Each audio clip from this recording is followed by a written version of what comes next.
So any lecture focusing on the crisis of liberty in the West faces at least one serious limitation, which is time. Time is in short supply, as is liberty, and the crisis of liberty in the West is expansive. It's multifaceted. It's more deeply rooted than any of the political slogans that either of the two leading American political parties offer. Passing through airport security this morning, being harassed by TSA, reminded me of the threat that Islamic terrorism poses to our liberty.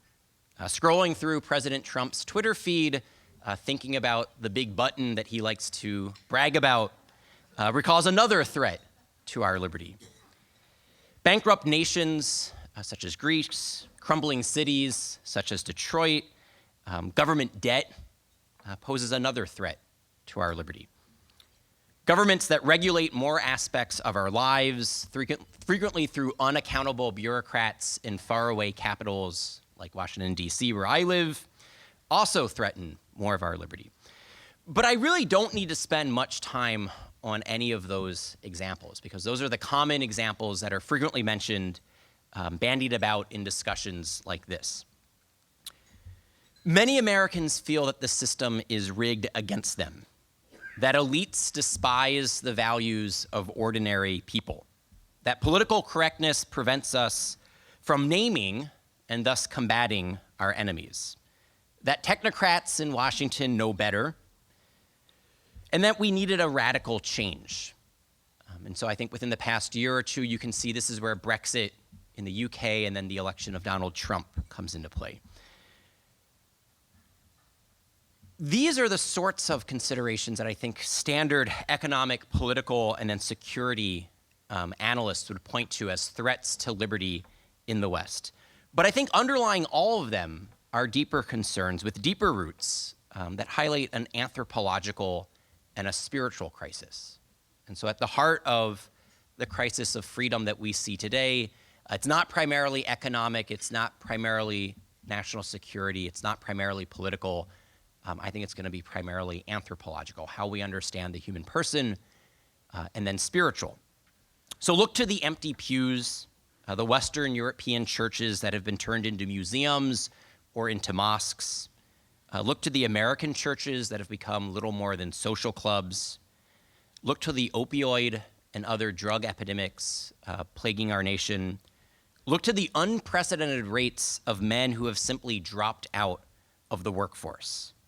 Look to the similarly unprecedented rates of family breakdown, non-marital childbearing, and divorce.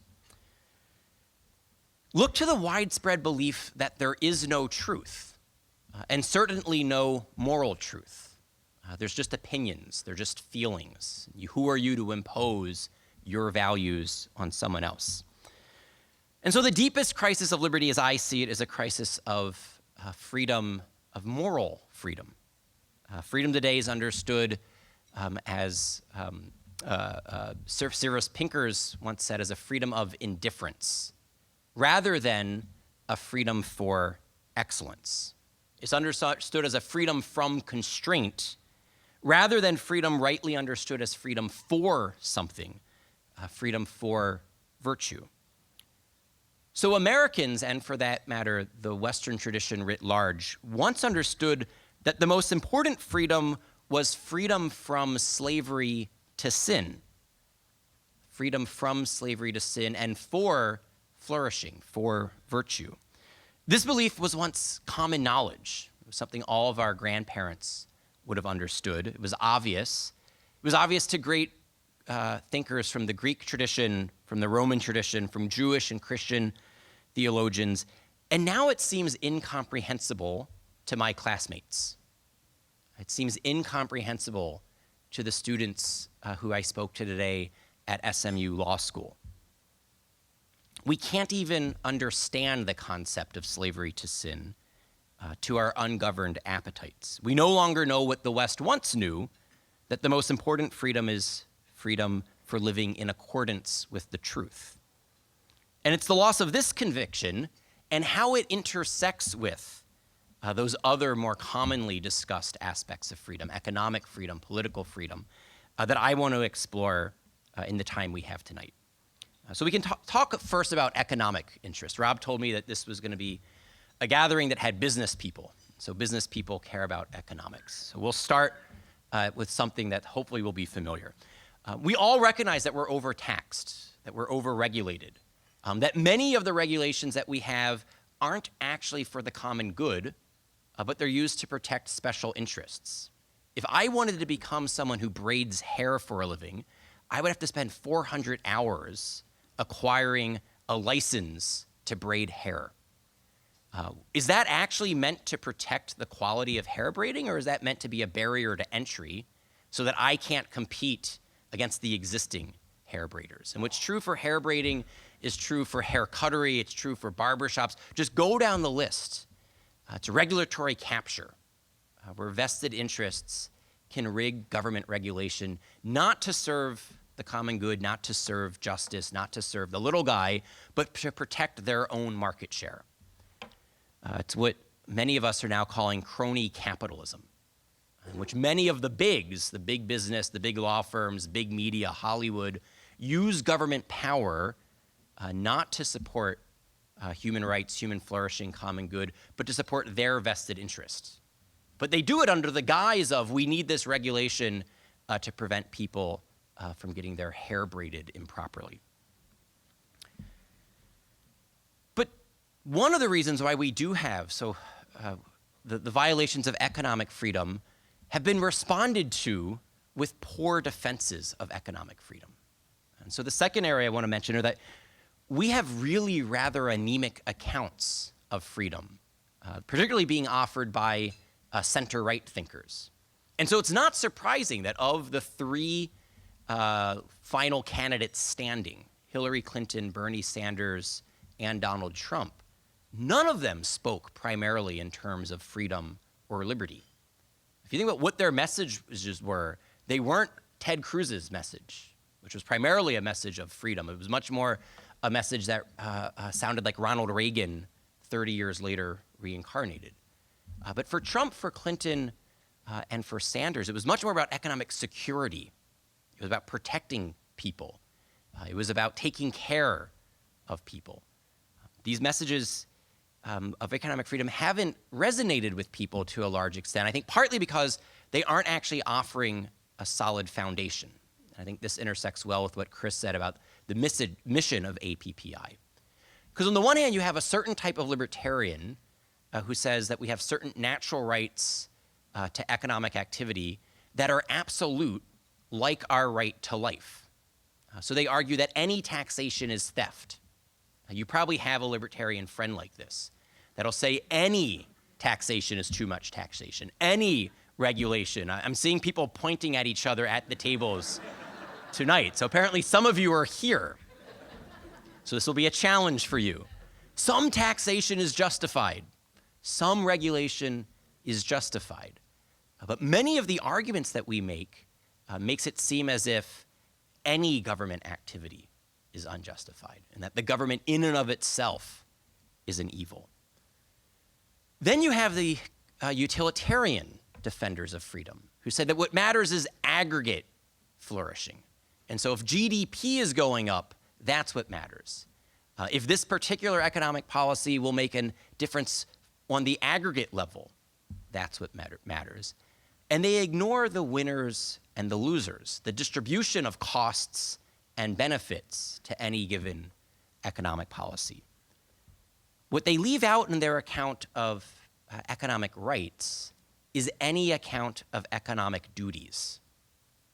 In our discussion of liberty and of freedom, we never get around to what our liberty and freedom is for and what obligations we might owe to other people and how this might apply specifically to our economic lives. I think one of the reasons why Trump's rhetoric was so appealing to so many middle-class, blue-collar workers was that for the first time in a generation, he was actually speaking and addressing their concerns, that some of our economic freedom hadn't benefited them.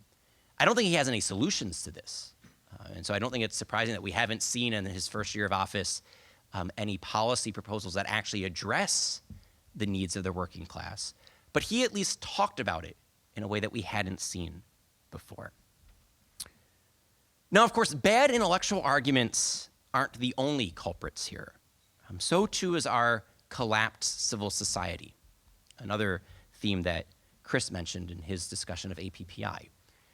Michael Novak got it exactly right a generation ago when he said that a free society requires both free economies and free polities, but also robust moral cultures that undergird the political and the economic orders.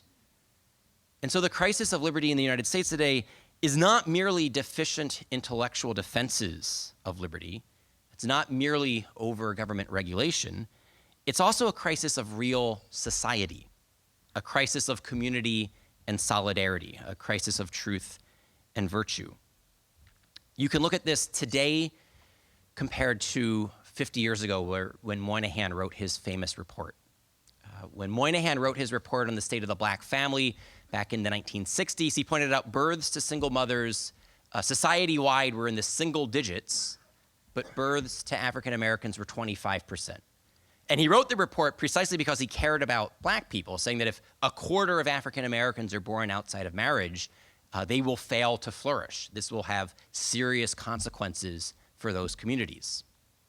So Moynihan's day 50 years ago, single digits for the general population, 25% for African Americans. Today, 40% of all Americans are born outside of marriage, 50% of Hispanic Americans, and 72% of African Americans. If you wonder where the crisis of liberty in the States is coming from, look no further than family structure. And then it's not surprising when you look at family structure to see where some of the opioid outbreaks are worst. Communities that have both been economically ravaged and have had their families decimated. It's former coal towns, former industrial towns. Look at much of Ohio, West Virginia. People suffering from both broken families and broken economic activities. We can also look at how religious practice is down. Oddly enough, because you wouldn't get this from the media narrative, upper middle class people, people who wear coats and ties like many of us are, still practice religion at rates remarkably similar to what we did 50 years ago. But the middle class and the working class have simply dropped out. And part of this you can blame on forces of secularization, but part of this is the fault of the religious communities themselves. Many of our churches have just failed to evangelize, have simply failed to preach something that's compelling. How many of you look forward to going to church Sunday morning to hear what the pastor or the priest will say during the sermon or the homily? And I imagine for many Catholics in the room, that's not a high point of your week. And the nervous laughter suggests that this is a problem. And it is. This can explain why many people no longer are drawn to one of the most meaningful activities that they could engage in, one of the most meaningful relationships that they could have. I want to suggest that the collapsing communities matter for freedom in at least two ways. Because it's not just that these lives have failed to flourish. Look at the broken families, look at the drug addiction, look at the failure to connect with God. But there are two other ways in which this has impacts. The first is that just in general, you need a strong civil society if you want to have limited government and hence liberty. If you want limited government to protect liberty, you first need strong civil society. Strong families and religious communities place a check on the state. They make liberty and self-government possible. Families and religious communities first create and then raise the next generation of law-abiding, economically productive members of society. And so we all need non-governmental, non-market institutions to create people who can flourish in a free society. People who have the habits of heart and mind to flourish under conditions of liberty. When this doesn't happen, when families fail to form in the first place or when they break apart prematurely, when citizens fail to receive an education and a moral formation in real human virtue, that's when we see the welfare state explode and unemployment rise. That's when we see the increase in crime, drug addiction, fatherless children, and a host of other social ills that big government then tries to take care of. So this is what simultaneously creates people unable to flourish, and then a government that responds by infringing upon liberty. But second, strong civil society helps people weather the storms that are distinctive for our current generation, our current moment in world history. Globalization, free trade, new technologies, these can all be best harnessed for the good when our institutions of civil society are strong. Think about how challenging it is for those of you who have young children to navigate the internet and iPhones and all of the rest. Now, if it's challenging for you and you have strong, robust communities, you have mom and dad, you have aunts and uncles, you have grandparents, you have Cistercian school, you have other institutions helping you form your kids with respect to all these challenges, how much more difficult is it when you're a child being raised with a single mother? How is that child going to navigate these new technologies, to utilize the iPhone and the internet for flourishing rather than Snapchat, internet pornography, and drug dealing? Our weakened communities actually make it more difficult to face this challenge of technology, but so too globalization. No longer having the bowling leagues that Robert Putnam talked about in Bowling Alone, no longer having labor unions that aren't extortionist and politicized, no longer having guilds, fraternal organizations, makes it that much harder for any community to weather what I have called the de-industrialization revolution. So if 200 years ago we had the Industrial Revolution, what advanced economies are experiencing today is the de-industrial revolution, the shift from an industrial economy to a knowledge-based economy, to technology-based economy. And so we lack both the intellectual resources to think about these challenges and actual communities to weather the challenges. This is getting depressing, and it's going to get more depressing. Chris didn't title the talk The Optimistic Future of Liberty in the West. It was titled The Crisis of Liberty, so I'm delivering as promised. So we've had intellectual challenges, we've had failings to kind of live out the truth. We've also had ideological attacks on liberty. And what I mean by this, intentional misuses and abuses of liberty.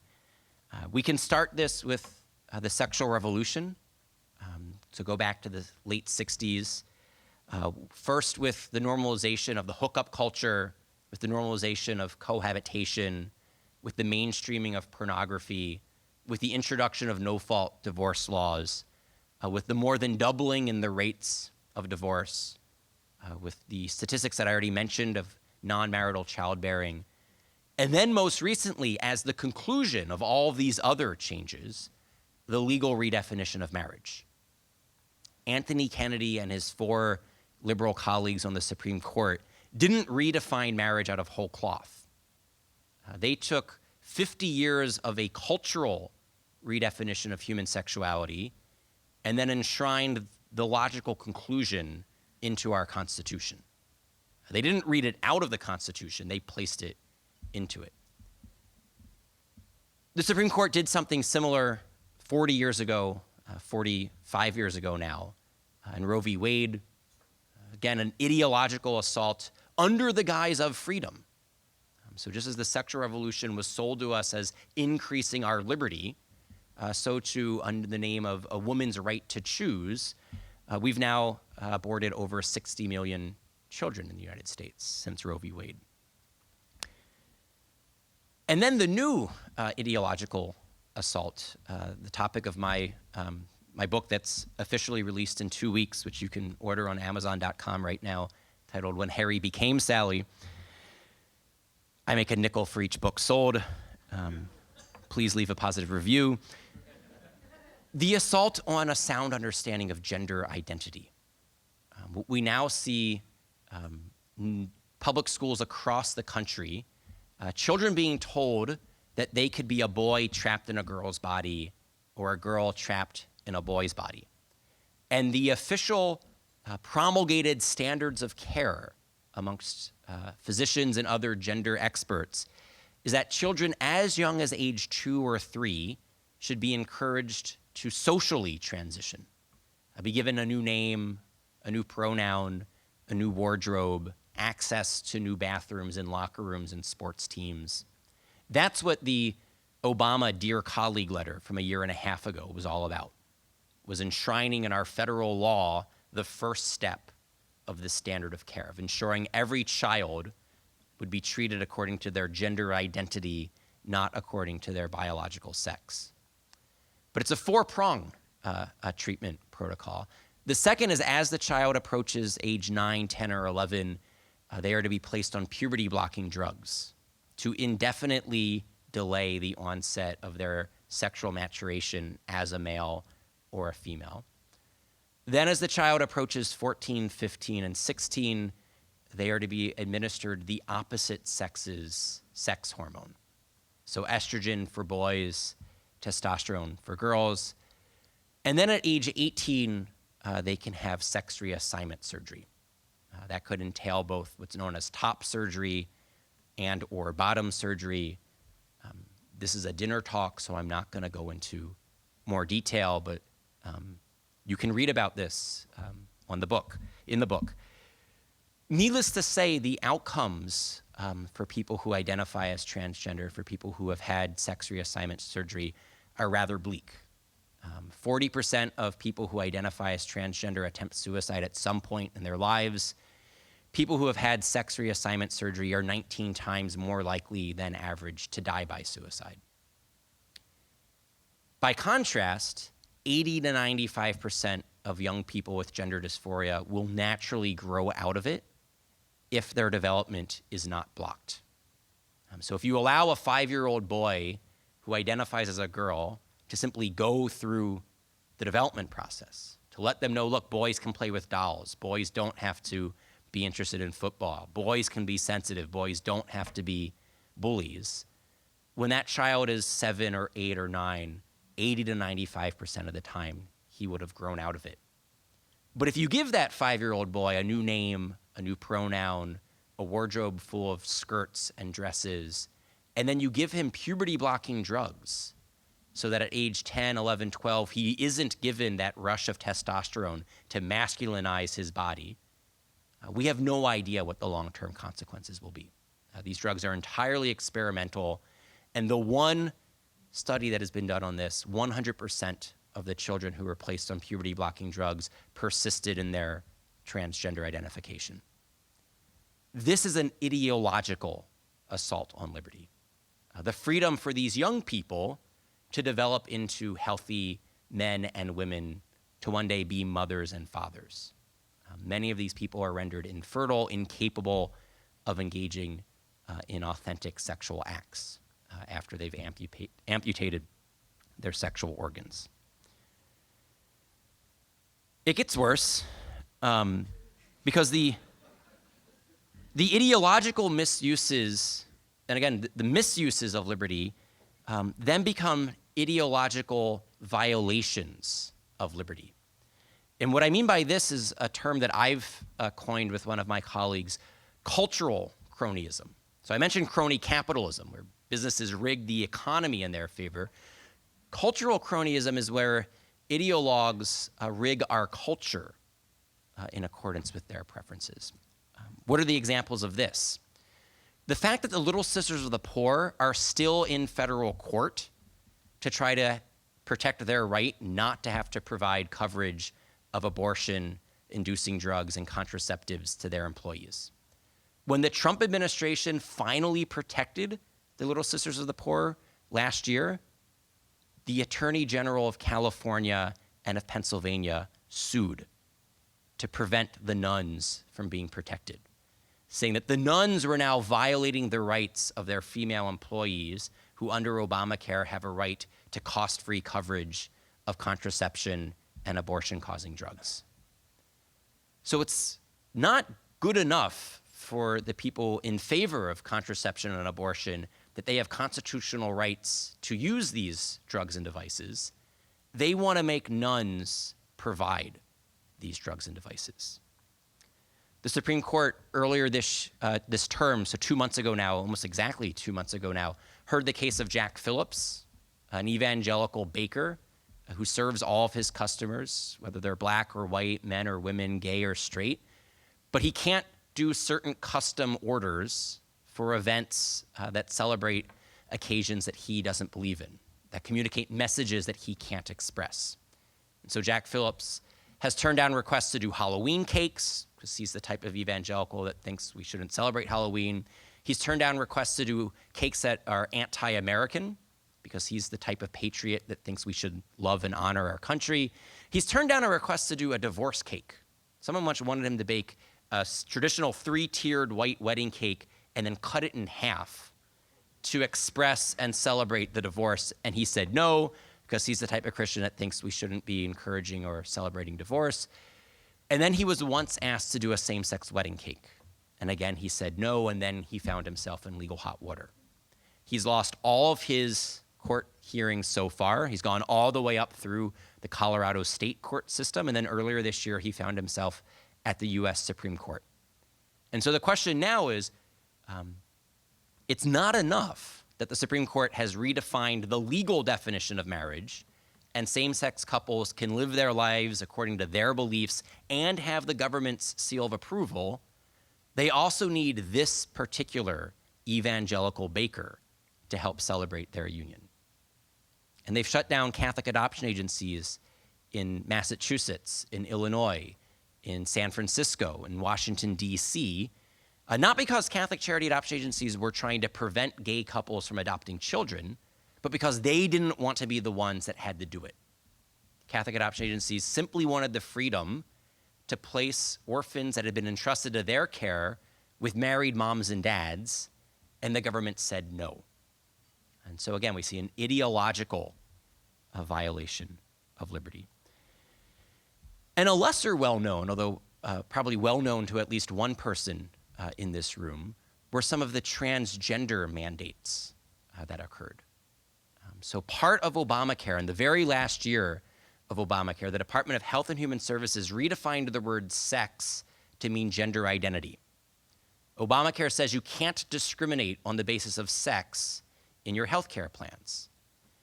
HHS was now saying that means you can't discriminate on the basis of gender identity, which meant every healthcare plan in the nation was going to have to pay for sex reassignment procedures, and every physician who was qualified to perform them would have to do them. So if you were a surgeon that did hysterectomies or mastectomies because of cancer, you would also have to remove those body parts for sex reassignment purposes. If you were an endocrinologist that did hormone therapies because a man has low testosterone, you would also have to do testosterone therapy for a woman who wants to become a man. There were no protections for religious liberty. There were no protections for conscience. There were no exemptions simply for best medical judgment. One of the things that I point out in my new book is that many doctors simply think this is bad medicine. Leave aside religious concerns, leave aside moral and ethical concerns. They think the proper medical response to gender dysphoria is psychotherapy, a form of talk therapy. It's a way of helping people feel comfortable in their bodies, not hormonal and surgical attempts to conform the body to the mind. You don't transform the body in accordance with our feelings and desires. You try to bring our thoughts and our feelings into conformity with reality. They weren't protected either. Thankfully, there was an injunction placed on that mandate, and then the Trump administration did not appeal that injunction. And so right now they're working it out to go back to the original understanding where the word sex means a biological reality, not gender identity. Now I'm looking at the clock, and so I'm thinking how much more do you actually want to hear, and do I have anything more encouraging to say? Let me say a couple of things that will hopefully be more programmatic on what we should do from here. It strikes me that what we need to do here is actually speak about what undergirds a sound understanding of freedom. Why is liberty important, and how has it been abused? One of the most interesting debates within kind of conservative political philosophy and Catholic political philosophy is whether or not the American founding was flawed, and whether or not classical liberalism was wrong from the start. And so if you follow these debates, there are several thinkers who've been saying, look, the problem here is not just Anthony Kennedy in the past 30 years. The problem is John Locke and the American founding. And it just took us 250 years for all of the logic to work its way out. I'm partly sympathetic to that argument. I'm partly critical, because I think that in general, our founders built better than they knew, and that they didn't say everything that they thought, and that the nature of the American founding was drawing not just on Enlightenment philosophy, not just on John Locke, but also on the ancient Greeks and the Romans, many of the Christian thinkers, both ancient and medieval and early modern, for that matter. And so what went into the amalgam of the American founding was much more robust, and that's been corrupted. That's been lost in the past 50 years. So as Chris mentioned for APPI, one of the things that they do is try to explain the natural law foundations of the American political order and how they apply to the disputed questions of our day. So take some of the economic questions. On the one hand, you have the libertarians who want to say property rights are sacrosanct, they're absolute, taxation is theft, whatever the market decides is the just outcome. We have property rights, we don't have any enforceable property duties. So you put that on one extreme. On the other hand, you can have big government liberals who want to say when someone hurts, the government's got to move. And that's a loose paraphrase of a Republican president. Now, neither of those responses are accurate. The government is not the primary vehicle for responding to people when they hurt. And simply leaving things to market processes alone is not going to produce just outcomes in every situation. So what we can think about are, what are our duties as property owners to use our wealth, to deploy our wealth in ways that actually promote human flourishing, that support the common good? What are the duties that we have, not through the government, but through our private charity, our private philanthropy, through the businesses that we run, through the organizations that we are members of? How can we help people close a particular gap? And I want to suggest that if you are a free market thinker, think about this in terms of two different clearing points in the market. What is the market value of my labor? Assume I'm a high school educated but not college educated blue collar worker. What is my labor worth on the market? And then, so that's one clearing point. You have a supply demand curve, have a clearing point. What are the market costs of my needs? So let's say that same worker is married and has several children. He needs to educate his family, he needs to clothe his family, feed his family, take care of their medical needs. And what if there's a gap between the market value of his labor and the market costs of his legitimate needs? How do we close that gap?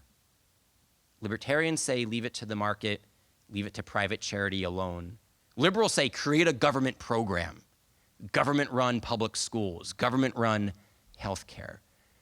The conservative response historically, the natural law response, has been how can we structure and incentivize philanthropy, private charity, civil society institutions, while supplementing and empowering them with things like vouchers.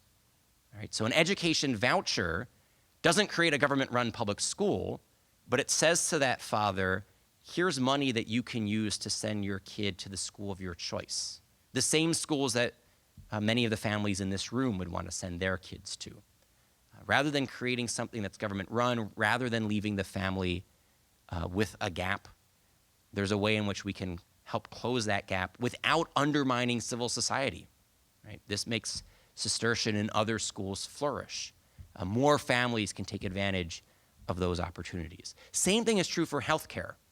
Right? Rather than saying you're out on your own if your healthcare needs are more than what your labor is worth, rather than having Hillary Care or Obamacare or some other big government program, what can we do to help people purchase the very same healthcare that many of our employers provide to us as part of our compensation?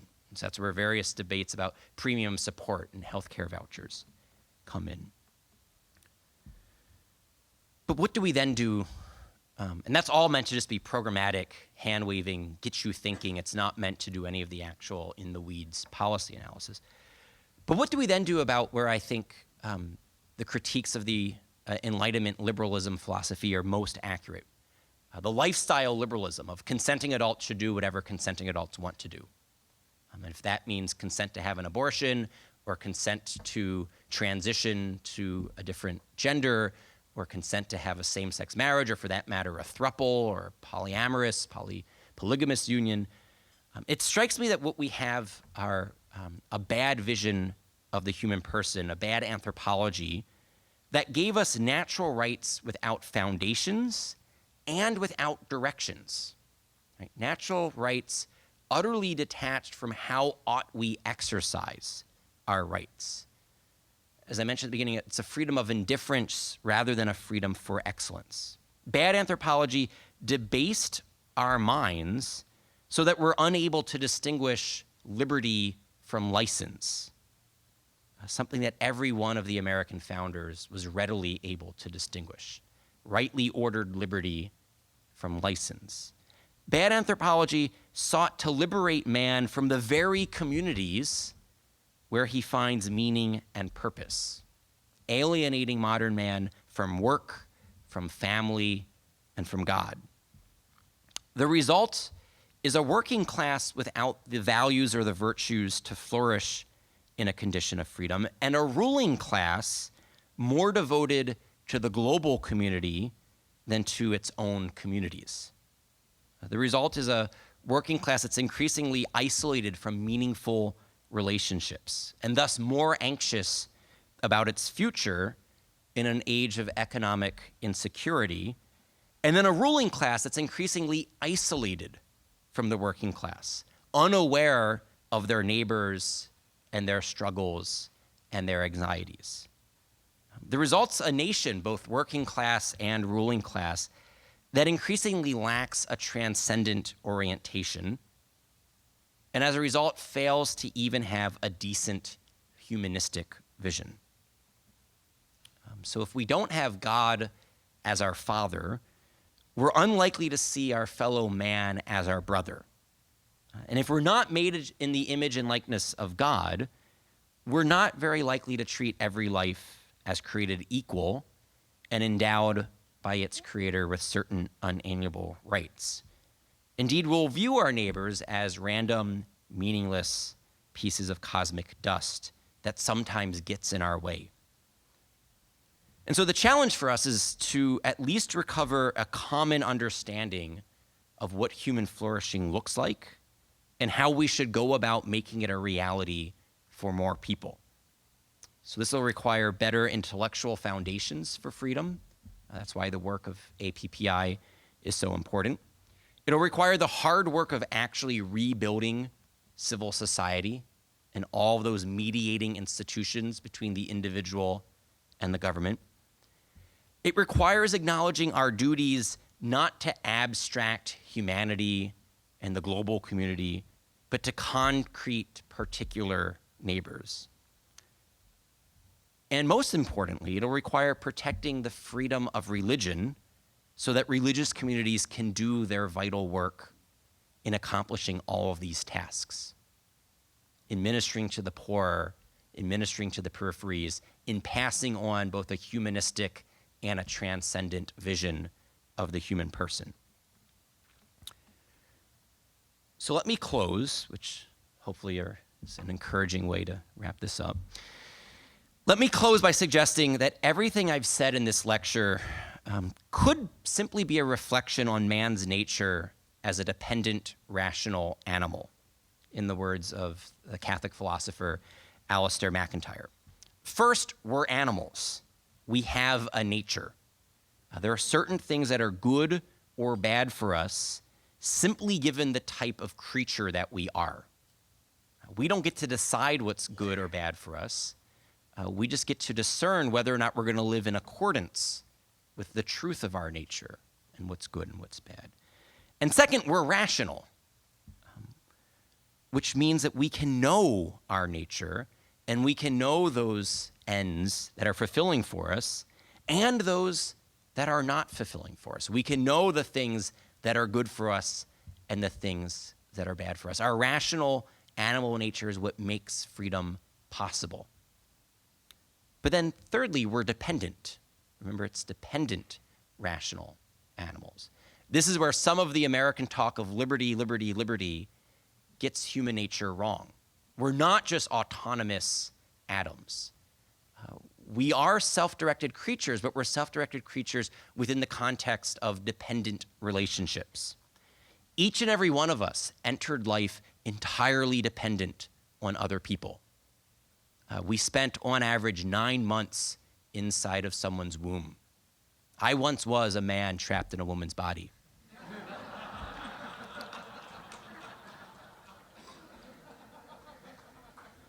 That was my one joke, and I'm glad you laughed. We enter life dependent, and most of us will exit life dependent. Most of us will, as we age, become dependent on our spouses, on our children, on our grandchildren. And the whole point of our liberty is helping people shoulder these burdens, being dependent on each other as a way of exercising our liberty. And so our mistakes take place when we emphasize one or the other of these three aspects, dependent, rational, animal, to the exclusion of the others, or where we ignore one of these aspects. We deny that we're animal organisms, and so we abort unborn babies. We deny that we're rational, and so we say that we can't know the truth. We deny that we're dependent, and so we pretend that we have this radical form of autonomy. When we reduce ourselves merely to the level of animal and embrace a crude materialism, when we deny that reason can know the truth and embrace skepticism, when we refuse to embrace our dependency on family and friends and God, when we propose that government should provide for all of our physical needs and that culture should encourage us to act on every one of our animal instincts. What we should see is that our rational capacities can know the good, and that being self-authors, not self-owners, on a twist on John Locke, we have to choose the good for ourselves. Of course, there's no such thing as the good life. There are as many different good lives as there are people in this room tonight. Each and every one of us is living, hopefully, a different version of a good life. And these good lives will be various ways for dependent, rational animals to flourish. And that means that initiative and enterprise and free choice and self-determination and liberty are just as important as food and shelter. And that fulfilling our duties to God and neighbor is the entire reason why we were granted freedom in the first place. Thank you.